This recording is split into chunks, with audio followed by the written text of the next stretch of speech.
First, make sure that the gas flow from both the oxygen and the acetylene cylinders is turned off tightly.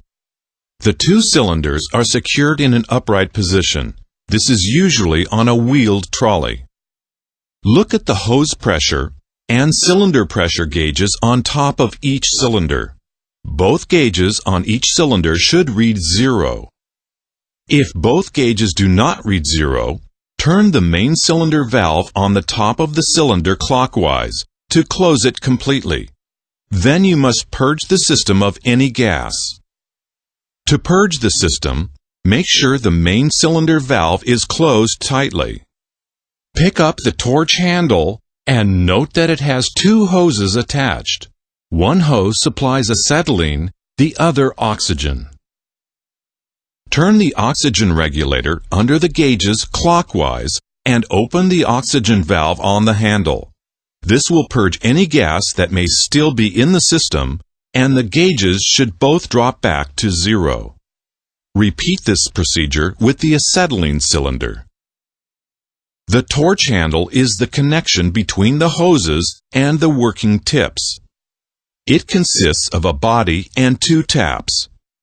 It's used for both welding and heating. Different attachments are connected to the handle to enable welding, heating, or cutting. Examine the connections. One connection is marked OX and is for the oxygen hose. The other is marked AC and is for the acetylene hose. As a further safety precaution, you'll find the oxygen connector is right-hand thread, and the acetylene connector is a left-hand thread. Welding tips come in sizes that are stamped with a number. Number 1 is the smallest tip. The larger the number, the larger the tip and the greater the heat that it will provide. Select the tip size suitable for the heating task and screw it onto the end of the torch handle. Hold the torch handle in your hand so that you can comfortably adjust the oxygen and acetylene taps. Position the tip so that it faces away from you. Gently tighten the tip securing fitting. You are now ready to adjust the gas pressure for heating. Look at the two valves on the torch handle. The valve next to the oxygen hose controls the flow of oxygen to the tip. Close it tightly clockwise. The valve next to the acetylene hose controls the flow of acetylene to the tip. Also, close it tightly clockwise. Now that you're ready to use the torch, turn the main valve on the top of each cylinder counterclockwise half a turn to open the valve. The needle on the cylinder pressure gauge will rise to show you the pressure in the cylinder. Turn the oxygen regulator handle clockwise until the needle in the gauge registers 10 psi. Turn the acetylene regulator handle clockwise until the needle in the gauge registers 5 psi. This is your working pressure for heating. Before you light the torch, check the area you're working in to make sure there are no flammable materials or fluids nearby. Workmates should also be clear of the area.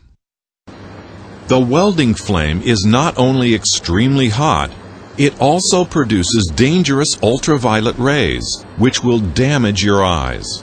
It is absolutely vital that you are wearing the right safety gear, gloves and tinted goggles or face mask. So put them on and adjust them comfortably. Now you are ready to ignite the torch with the striker. The tip of the torch must be pointing downwards away from your body and away from the gas cylinders. Turn the acetylene valve on the torch handle slightly towards the on position. You should hear the gas hissing. Hold the striker against the tip of the torch with the lighter cup between the torch and you. Flick the striker to create the spark that will ignite the gas at the tip of the torch. Open the acetylene valve slowly until the sooty smoke produced by the torch disappears. Then slowly open the oxygen valve on the torch handle. As you open the oxygen valve, you will see the color of the flame change. The pure acetylene flame is yellow. and it will change to blue as you add the oxygen. Continue to open the oxygen valve until you can observe a small, sharp blue cone in the center of the torch flame. This is the neutral flame you need for general heating.